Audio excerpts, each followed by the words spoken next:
আসলে তারেক জিয়া সাহেব দীর্ঘ 17 বছর 16 বছর অ্যাবসোলুটলি দেশের বাইরে ছিলেন।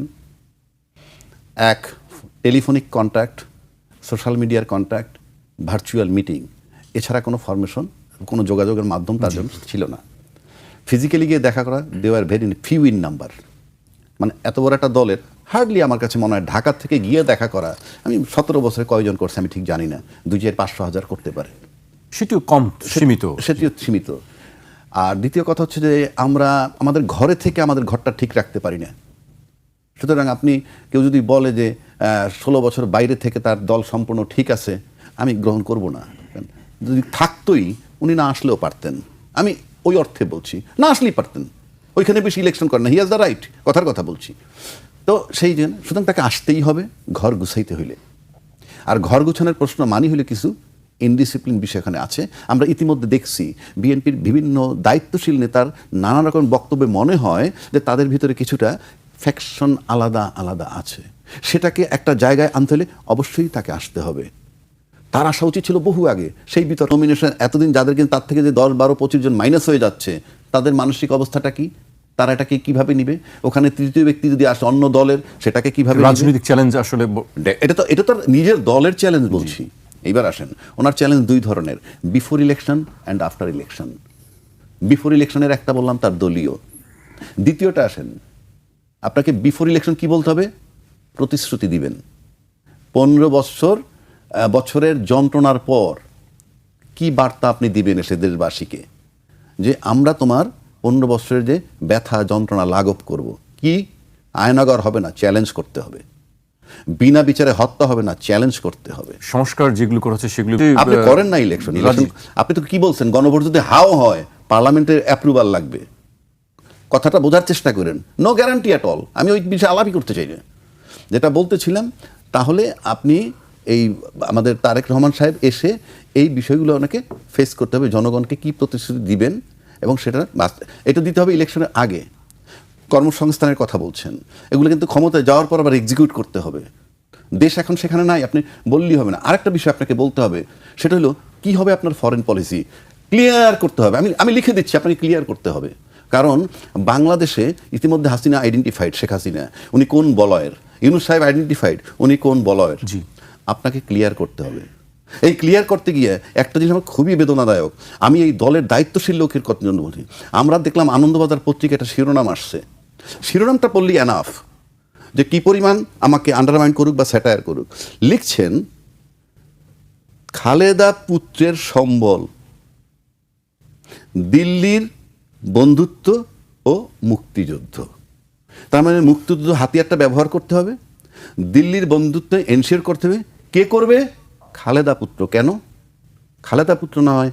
মানে জিয়ার পুত্র নয়, কিংবা সাবেক প্রধানমন্ত্রীর সন্তান নয়, কিংবা বিএনপির এই মুহূর্তের কর্ণধার তারেক রহমান। এই কথা কেন লিখলো না? একটা পত্রিকা লিখছে, এটা দিল্লি সরকারের স্টেটমেন্ট নয়। কিছুদিন আগে দেখলাম পত্রিকা কি বলছেন, কলকাতার এক পত্রিকায় ফখরুল ইসলাম আলমগীর সাহেব চ্যালেঞ্জ করছেন যে উনি বলেন নাই। একই চ্যালেঞ্জ এখানে আসে নাই কেন? আমার নেতা, আমি এই দেশে প্রধানমন্ত্রী হিসেবে স্বপ্ন দেখতেছি তারেক রহমান সাহেবই হবেন। তাই সেই নেতাকে যখন একটা পত্রিকা বলে, একটা দায়িত্বশীল লোক, এত বড় একটা পার্টির প্রধান, খালেদা পুত্র মানে কি? আমি আজকেও দাবি করতেছি এই প্রতিবাদ করতে হবে, নয়তো আমরা ধরে নিব যে অন্যরকম আমরা চিন্তা করব আপনারা কারা। এইবার আসেন, এটা আমি এই প্রসঙ্গে আসলো বলে বললাম। এরপর আসেন কি চ্যালেঞ্জ, বিচারের কন্টিনিউশন। প্রতিশ্রুতি দিতে হবে যে ইয়েস, বিচারটা কার? কোনো ব্যক্তির না, স্বৈরাচার ছিল। আপনারা দায়িত্বশীল দাবি করতেছেন, বিশাল আন্দোলন আপনারা করেছেন, সেই আন্দোলন করে তাকে যখন সরিয়েছেন, তাইলে আপনার সেই বিচার কন্টিনিউ থাকবে, সেটাকে প্রতিশ্রুতি দিতে হবে। 4 নম্বর আসেন জুলাই চেতনা ধারণকারীদের মূল্যায়ন। যে আমরা তো জুলাই চেতনা ধারণ 5ই আগস্টের পরে ওগুলোতে আমি যাচ্ছি না। লেটেস্টে যেটা হচ্ছে, আওয়ামী লীগের লোক যোগ দিচ্ছে আপনার দলে। যোগ দেওয়াটাকে আমার অপরাধ না, কিন্তু আওয়ামী লীগ তো অ্যাবসলিউটলি জুলাই চেতনা বিরোধী। সেই লোক যখন আপনার দলের ভিতরে যাতায়াত জায়গা পাচ্ছে, তাহলে আমি কি করে করব যে আপনি জুলাই চেতনা লালন করছেন? এইবার আসেন যে অর্থনৈতিক মুক্তি কি হবে, সেই প্রতিশ্রুতি দিতে হবে। যে টাকা পাচার হয়েছে উদ্ধার করার দায়িত্ব নিতে হবে, কারণ আপনার দলের বহু লোক স্যাটায়ার করছে এই সরকারকে, যেই সরকার অনেক ক্ষমতাধর। তার প্রমাণ হইল এই হাদি যখন সিঙ্গাপুরে গেল, সিঙ্গাপুরের ফরেন মিনিস্টার যোগাযোগ রাখছে, বাংলাদেশের কোনো মন্ত্রী, সিঙ্গাপুরে বহু লোক চিকিৎসা নিয়েছে, বহু মন্ত্রী, কেউ তাদের সাথে দেখা করতে যায় নাই। তাহলে আপনাকে বুঝতে হবে যে সেখানে ফরেন মিনিস্টার যোগাযোগ করছে। সেই ইউনূস সাহেবের বদনাম, গীবত এর কোনো অন্ত নাই। আপনাকে টাকা উদ্ধার করবেন, সেই প্রতিশ্রুতি দিতে হবে, দেশের টাকা, জনগণের টাকা। আপনি মহানায়ক হবেন, এটার প্রতিশ্রুতি দিতে হবে। দিতে হবে মানে এই চ্যালেঞ্জগুলো আমাকে মোকাবেলা করতে হবে। পাশাপাশি তার সিকিউরিটির নামে আমরা যেটা দেখতেছি, অনুমান যেটা করতেছে, তার নিরাপত্তা বলে, আমি পত্রিকায় পাইছিলাম তার নিরাপত্তা কিভাবে দিবে। সেই নিরাপত্তার নামেও যদি তার মাঠ কর্মীর সাথে তার ডিস্টেন্স হয়ে যায়, তাকে যদি সীমিত লোক তার সাথে দেখা সাক্ষাৎ করে তার দলের মধ্য থেকে এরা বার্তা নিয়ে বাইরে যায়, সেখানে একটা গ্যাপ তৈরি হতে পারে। কেননা এতদিন উনি বাইরে ছিলেন, একটা অজুহাত ছিল, এখন তো উনি দেশে আসছেন। সুতরাং দেশে এসে সবার সাথে করে ওনার এই ধারণাগুলা, মানে এই ইউনাইটেড করাটা ওনার জন্য বিশাল চ্যালেঞ্জ। এই চ্যালেঞ্জগুলো তার জন্য রয়েছে বলে আমি মনে করি। জি, আমি এ পর্যায়ে মোস্তফা কামালের কাছে আসতে চাই। আমি এই বিষয়টি নিয়ে আপনার কাছে 3 জোনে ভাগ করে সাজানো হয়েছে নিরাপত্তা ছক। রেড জোনে যারা প্রবেশের সুযোগ পাবেন তাদের বিশেষ সিকিউরিটি কার্ড দেওয়া হচ্ছে, ওই কার্ড ছাড়া কেউ সেখানে প্রবেশ করতে পারবেন না। ইয়েলো জোনের জন্য থাকছে আলাদা কার্ড, যারা এই কার্ড পাবেন তারাই কেবল ইয়েলো জোনে যেতে পারবেন। রেড ও ইয়েলো জোনের বাইরে যে এলাকা থাকবে সেটা বিবেচিত হবে হোয়াইট জোন হিসেবে। এই জোনে প্রবেশ করতে পারবেন সাধারণ মানুষ। আমার প্রয়োজন ছিল এই নিরাপত্তার ব্যবস্থা করা, যেহেতু তারা এসএসএফ এর সিকিউরিটি চেয়েছিলেন, সেটা পাননি। আবার যেটা পেয়েছেন এটাও একেবারেও কম নয়। এ নিয়ে গত কয়েকদিন কিন্তু ভিন্ন মত ছিল, কিছু গুজবও ছিল, গুঞ্জনও ছিল। দুই জায়গায় বিষয়টা পরিষ্কার হয়েছে। আর একটি রাজনৈতিক দলের শীর্ষ নেতার নিরাপত্তার প্রধান কাজটি কিন্তু তার দলের নেতাকর্মীরাই করে থাকেন, সেটা হচ্ছে প্রকৃত নিরাপত্তা। আবার রাজ্জাকে ভাই যেটা বলেছেন সেটা বাংলাদেশের এক নিষ্ঠুর বাস্তবতা। নিরাপত্তার নামে আলাদা করে ফেলা, সেটা যত না নিরাপত্তা তার চেয়ে নেতাকর্মীদের কাছ থেকে আলাদা করে ফেলা। তারেক রহমান সাহেব নিশ্চয় সেটা উপলব্ধি করবেন। কেন বলছি এই কথা? যে 17 বছর দেশে ছিলেন না, কিন্তু ক্ষেত্র বিশেষে দেখা গেছে দেশীয় রাজনীতির, এমনকি তার দলীয় রাজনীতির তথ্য সাবুত তার কাছে দেশের মানুষের চেয়ে বা দেশের নেতাকর্মীদের চেয়ে বেশি ছিল, একটা বিষয়। দ্বিতীয় বিষয়, যে বিদেশে বসে দীর্ঘ সময় বসেও যে এত বড় একটা দলকে পরিচালনা করা যায়, নিয়ন্ত্রণ করা যায়, সেটা কিন্তু চাট্টিখানি কথা নয়। বাংলাদেশের রাজনীতির ইতিহাসে সেটা লেখা থাকবে। তো ওই সময়টায় বিএনপিকে ভাঙ্গার কোন চেষ্টাটা না হয়েছে? তৃণমূল বিএনপি, আসল বিএনপি, বিএনপি যুক্ত তো এই দুইটা দল হয়েছেই বা করা হয়েছে। তার উপর আবার বিএনএম অর্থাৎ বিএনপির থেকে বিআরএন, এই দুইটা নিয়ে আরও কয়েকটা। দেখা গেছে শেষ পর্যন্ত এগুলো একটাও টিকেনি। এগুলো যারা করেছেন তাদেরকে কিন্তু এখন খুব একটা খোঁজও পাওয়া যাচ্ছে না। তো আশঙ্কা ছিল যে বিএনপিকে তছনছ করে ফেলা হবে। সেই জায়গা থেকে তারেক রহমান সাহেব দলকে শুধু উদ্ধারে করেননি, দলকে আরও হৃষ্ট পুষ্ট সংগঠিত করেছেন।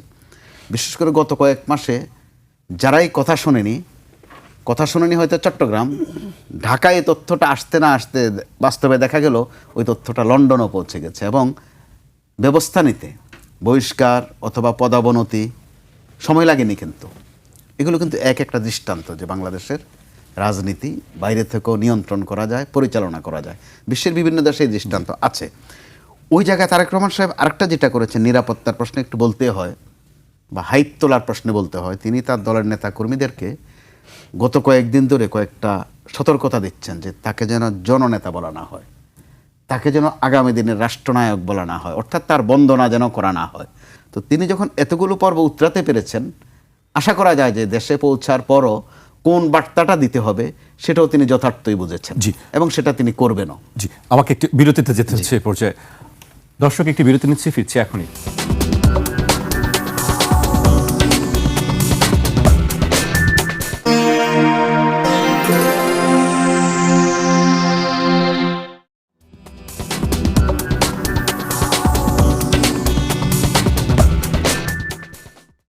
বিরতির পর আবার স্বাগত। আপনারা দেখছেন 21 রাত। আমাদের সঙ্গে আছেন সিনিয়র সাংবাদিক, লেখক ও কলামিস্ট মোস্তফা কামাল এবং বাংলাদেশ সুপ্রিম কোর্টের সিনিয়র আইনজীবী আবহানা রাজ্জাকি। পর্যায়ে রাজ্জাকি ভাইকে দিয়ে শুরু করতে চাই। একটু রাজনৈতিক জোট সমঝোতা, আসন বিন্যাস, ভাগাভাগি, এই বিষয় নিয়ে একটু আলোচনা করতে চাই। আজকেও বিএনপির পক্ষ থেকে 8টি আসন ছেড়ে দেওয়া হয়েছে শরিক এবং সমমনা দলগুলোকে। আমি একটু উল্লেখ করতে চাই, সমঝোতার আসনগুলোর মধ্যে বগুড়া 2 আসনে নাগরিক ঐক্যের সভাপতি মাহমুদুর রহমান মান্না, পিরোজপুর 1 আসনে জাতীয় পার্টির কাজী জাফর মোস্তফা জামাল হায়দার, নড়াইল 2 আসনে এনপিপির চেয়ারম্যান ফরিদুজ্জামান ফরহাদ, যশোর ৫ আসনে ইসলামী ঐক্য জোটের মুফতি রশিদ বিন ওয়াক্কাস, পটুয়াখালী ৩ আসনে গণ অধিকার পরিষদের সভাপতি নুরুল হক নূর, ঝিনাইদহ ৪ গণ অধিকার পরিষদের সাধারণ সম্পাদক রাশেদ খান, ঢাকা ১২ আসনে বাংলাদেশের বিপ্লবী ওয়ার্কার্স পার্টির সাধারণ সম্পাদক সাইফুল হক এবং ব্রাহ্মণবাড়িয়া ৬ আসনে গণসংহতি আন্দোলনের প্রধান সমন্বয়কারী জুনায়েদ সাকি। এইগুলো আমরা দেখলাম, আমরা গতকালও দেখেছি যে ৪টি আসনে ছাড় দেওয়া হয়েছে। আসলে এই বিষয়গুলো নিয়ে শরিকদের মধ্যে একটি অসন্তোষ কাজ করছিল, বা এখনও দলের ভেতরে যারা আছেন, নেতাকর্মী আছেন, তাদের মধ্যেও সবসময় একটি মিশ্র প্রতিক্রিয়া কাজ করে। আপনি কিভাবে দেখছেন আসলে বিষয়টি? ধন্যবাদ আপনাকে। প্রথম কথা হলো, আপনি যদি গণতন্ত্রে বিশ্বাসী হন, জোট অবান্তর। জোট করবেন after election, not before election. আপনি আসন ছেড়ে দেওয়ার কে? আপনি আসন ছেড়ে দেওয়ার মানে কি? টোটাল আসনগুলো আপনি নিতে পারেন, এই জন্য আমি এটা ছেড়ে দিচ্ছি অমুকের জন্য। আমার কাছে বিষয়টা গ্রহণযোগ্য না। কিন্তু একসঙ্গে যারা রাজনীতি করে আপনি করেন, একসঙ্গে রাজনীতি করেন, অসুবিধা তো নেই। প্রত্যেকটা রাজনৈতিক দলের আইডিওলজি কিন্তু আলাদা। সেটি থাকতে পারে, অবশ্যই থাকতে পারে, তো আলাদা। ইতিমধ্যে দুই একটা দল কিন্তু তাদের দলটাকে বাদ দিয়ে বিএনপিতে যোগ দিছে। আমি নাম বলতে চাই না, আমার মুখস্থ, এটি সবাই জানে। আমরা না সংবাদ মাধ্যমে আমি নাম বলতে চাই না, এই কারণে দরকার নাই তো। কিন্তু রেজাল্টটা হচ্ছে কি? নাম্বার ওয়ান, আপনার আইডিওলজি আপনি বিকিয়ে দিলেন। লক্ষ্য কি? একটু এমপি হবেন, আর কিচ্ছু না। একটু এমপি হবেন, আইন প্রণয়ন করবেন। শুধু আইন প্রণয়ন করাই, এমপি হওয়ার পর যদি শুধুই আইন প্রণয়ন করতো, এটাই যদি কাজ হইতো, তাহলে 9টা 5টা কেউ অফিস করতো না পার্লামেন্টে। কেউ করবে না, আমিও করবো না। কারণ ওটা তো একটা বিশাল দায়িত্ব। ওটার জন্য আপনি কয় টাকা বেতন পাবেন? একটা ফুল প্লেজের লয়ার যে মাসে 10 লাখ 15 লাখ 20 লাখ টাকা রোজগার করে, একটা গরিব আমাদের 5 লাখ করে, পার্লামেন্টের বেতন আপনার 5 লাখ নাই, তাহলে আপনি 9টা 5টা অফিস কেন করবেন? নো ডাউট অ্যাবাউট ইট, এর সাথে প্রচুর টাকার ব্যাপার আছে। আজকে মার্কিন কংগ্রেসম্যানের দেখলাম 5 জন একটি চিঠি দিয়েছে প্রধান উপদেষ্টাকে, সেখানে বলেছেন সব রাজনৈতিক দলের অংশগ্রহণের কথা তারা বলেছেন। ভালো কথা, ভালো কথা। আমি আই ডু এডমিট, ভালো কথা, করুক, সেটা পরে আসছি। তাহলে আপনি যখন দলের প্রতীক ছাড়া নির্বাচন করবেন, বিএনপির দল ছাড়া, মানে ধানের শীষ ছাড়া, আপনি নিশ্চিত ফেল। এবং এইটা তারা উপলব্ধি করতে পারছে, তারা দল বিকিয়ে দিয়ে, ভাই আমি আপনার দলে যোগ দিলাম, দলে যোগ দিলাম এইবার। তাহলে ফার্স্ট দেখেন ভবিষ্যৎ ফলাফল, পরবর্তী মুহূর্তে আপনি জানেন না এখনও তাদের ভাগ্যের নমিনেশন হবে কি হবে না। কারণ তারেক রহমান সাহেব আসার পর কি পরিস্থিতি আমরা জানি না। তারপর তাহলে আমসাল আপনার দুইটা গেল, দলও ছেড়ে দিলেন, আইসে পড়লেন বিএনপিতে। তারপরে বিএনপিতে এখন আপনি বিএনপি ম্যান, আপনি আপনার দল নিয়ে আর কথা বলতে, আপনার দল শেষ। আর অন্য যারা আছেন যাদেরকে সিট ছাড়ছে, যারা নিজ নিজ দল থেকে করবেন, কিন্তু বিএনপির ধানের শীষটা পাবেন না, নিশ্চিত আপনি মোটামুটি ফেল। কোনো মিরাকেল যদি পাশ করায় আর অন্য কোনো কারিশমা যদি থাকে, কারণ আপনি যদি দলে প্ল্যানই করতে পারেন যে আপনার জন্য আসন ছেড়ে দিলাম, তাহলে অনেক প্ল্যানই হতে পারে যে যাদেরকে এই আসনগুলো দিছে তাদের বিজয় সুনিশ্চিত হবে। কারণ নির্বাচন কন্ডাক্ট করবে কারা? প্রশাসন। এবং আমি বহু আগে বলছি, এখনও বলছি, 3টে স্টেক হোল্ডার এক জায়গায় আসতে হবে নির্বাচনের জন্য। সরকার এবং প্রশাসন, এটা বড় স্টেক হোল্ডার, তারপরে রাজনৈতিক দল। আর রাজনৈতিক দল হিসেবে আপনি বলতে পারেন বিএনপি, জামাত, এনসিপি, এরা বড় স্টেক হোল্ডার, ওগুলো তো লিস্টের বাইরে। তো এই স্টেক হোল্ডার যদি একত্রে, তাহলে সমঝোতা অনেক কিছু হইতে পারে। আপনি যখন আসুন, তাহলে সমঝোতা তো এটাও হতে পারে যে এরকম রেজাল্ট হবে, এরকম ফলাফল ঘোষণা করবো নাকি আমরা। আমি তো স্বচ্ছতা দেখছি না। আলটিমেটলি আমরা পুরনো দিনের, মানে পুরনো ব্যবস্থাপনায় আছি, হুইচ ইজ ভেরি পেইনফুল। তারপরে মনে করেন যে লোকটাকে আপনি নমিনেশন দিছিলেন দল থেকে, তাকে যদি আপনি এখন সরাই নিয়ে মোস্তফা কামাল বাইরে দেন, আমি নিশ্চিত করে বলতে পারি যে সেই লোকটা চেষ্টা করবে মোস্তফা কামাল যাতে ফেল করে। কারণ একবার পাশ করার পর ওই সিটটা যদি পেয়ে যায়, তার দলেরই অন্য কেউ, ওটা পার্মানেন্ট হয়ে যায় মোটামুটি। আমাদের দেশের রাজনীতিগুলো আমরা দেখি, এরা কেউ পাস না করার মানেই হচ্ছে ইলেকশন ইঞ্জিনিয়ার হবে না। আর এরা পাস করার মানে, আমি বলে দিচ্ছি, ইলেকশন ইঞ্জিনিয়ারিং করেই পাশ করতে হবে। এবং এই নির্বাচন নিয়ে পরবর্তীকালে প্রশ্ন আসবে। এবং যে কংগ্রেসম্যানের কথা বললেন, ইনক্লুসিভ নির্বাচন করতে বলছে, তাতে যদি কোনো কারণে নির্বাচন পর্যন্ত আওয়ামী লীগের বিচারটা হয়ে যায় আর তাদেরকে মাঠে ছেড়ে দেওয়া হয়, তাহলে আপনাকে বুঝতে হবে যে আপনি নির্বাচনের মাঠটা কোথায় যাচ্ছে। আওয়ামী লীগ মাঠে ছেড়ে দেওয়ার মানেই কিন্তু সিনারিও ভিন্ন হয়ে যাবে। বক্তব্য আমরা পরিষ্কার। বারবার একটি কথা বলছিলেন যে ইলেকশন ইঞ্জিনিয়ারিং কথা বলছিলেন, আরেকটি মার্কিন কংগ্রেসম্যানদের চিঠির ব্যাপারে বলছিলেন। আপনি শেষ করবেন সংক্ষেপে। যদি সংক্ষেপে শেষ করবেন, রাজা কবি খুব চমৎকার করে একটা জিনিস এনেছেন, এটা অবশ্যই বিশ্লেষণের দাবি রাখে। নিশ্চয় ভবিষ্যতে এটা নিয়ে কথা হবে যে সমঝোতা নির্বাচনে হয়, কিন্তু সেটা কখন? আপনার সক্ষমতা জানান দেওয়ার পর।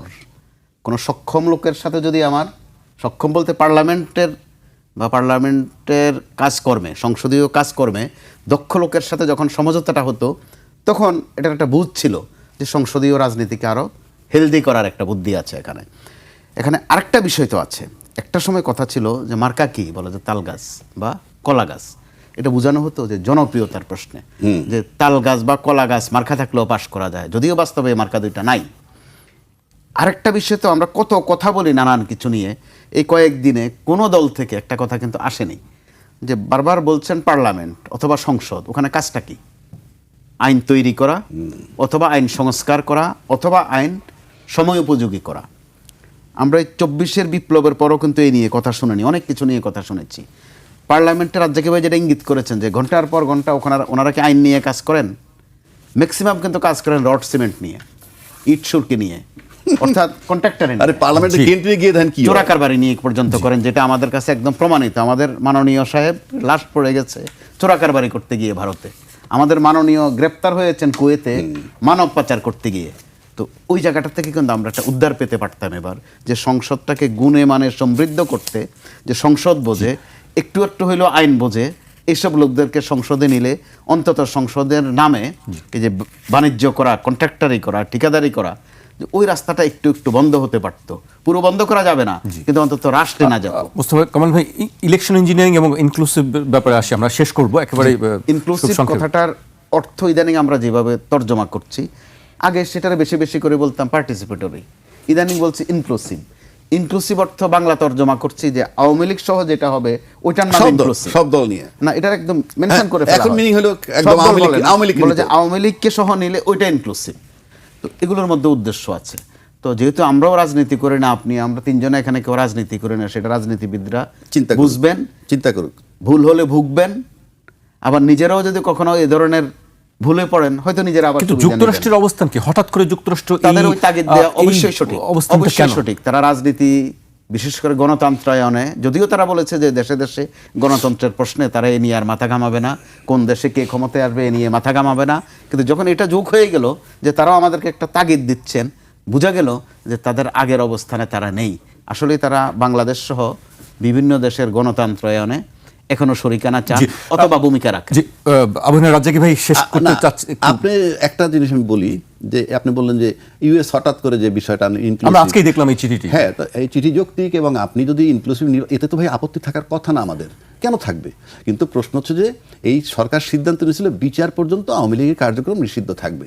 এটা যদি সব দলগুলো মেনে নিত এবং গভর্নমেন্টকে ডিস্টার্ব না করতো, আমি হাতে কলমে আঙ্গুল দিয়ে দেখাইতে পারবো ফ্রম ডে ওয়ান রাজনীতিবিদরা, প্রশাসনরা সরকারকে ডিস্টার্ব করছে। ডিস্টার্ব না করলে নির্বাচন বিচারগুলো আরও আগে হয়ে যেত, তারপর যদি নির্বাচন দিত কোনো অসুবিধা নাই। এখন এইখানে একটা সুর মিলে যায়। আমাদের প্রতিবেশী দেশ কিন্তু চাইছে ইনক্লুসিভ নির্বাচন, চাইছে, এবং নির্বাচন হোক একটা সুন্দর নির্বাচন। আজকে যখন ইউএস বললো এই কথাটা, এটার মানে হচ্ছে, আমার কাছে মনে হয় বাংলাদেশের পলিটিক্যাল ইস্যুতে তারা দুইজন কোথাও একটা জায়গায় একটা ঐক্যমত্যে আসছে বলে আমার কাছে মনে হচ্ছে। তারা আমাদেরকে নিয়ে খুব ভাবছেন জিও পলিটিক্সের কারণে, এবং জিও পলিটিক্সের কারণে যে আপনি চিন্তা করেন, এখানে বিশেষ করে আমেরিকার জন্য চায়না একটা ফ্যাক্টর। তো সেক্ষেত্রে বাংলাদেশের অস্তিত্বের পরে, বা বাংলাদেশকে যদি কেউ ব্যবহার করতে বা কাজে লাগাইতে চায়, সেক্ষেত্রে নিকট প্রতিবেশী একমাত্র ভারত। সুতরাং আমেরিকা যদি তার ভূ রাজনীতির প্রভাব চিন্তা করে, তাহলে এই একটা আন্ডারস্ট্যান্ডিং